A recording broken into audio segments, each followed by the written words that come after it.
many people assume that once a company goes public, its funding problems are solved.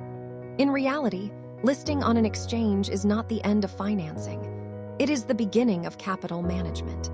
The real challenge for a public company lies in its ability to continuously access capital markets under changing economic conditions, while carefully balancing cost, dilution, and financial risk.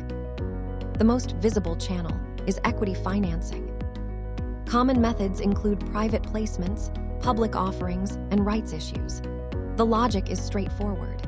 The company issues new shares in exchange for cash, and investors receive ownership tied to future growth. Unlike bank loans, equity financing does not require repayment of principal or interest, which can significantly strengthen the balance sheet and reduce leverage. Consider a typical scenario. A renewable energy company plans to expand battery production capacity and requires $5 billion in capital expenditure.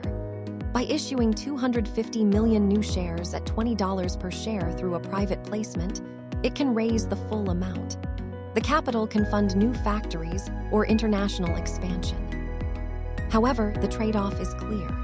Existing shareholders experience dilution, and the market may impose higher expectations on profitability and execution. Equity financing is therefore more common when valuations are strong and market sentiment is supportive. When share prices are elevated, companies can raise more capital with less dilution per dollar raised. In contrast, during bear markets or valuation downturns, equity financing becomes more expensive and harder to execute. At its core, equity financing is an exchange of future growth expectations for present liquidity. It depends heavily on investor confidence in long-term strategy and reflects management's judgment about timing within the valuation cycle.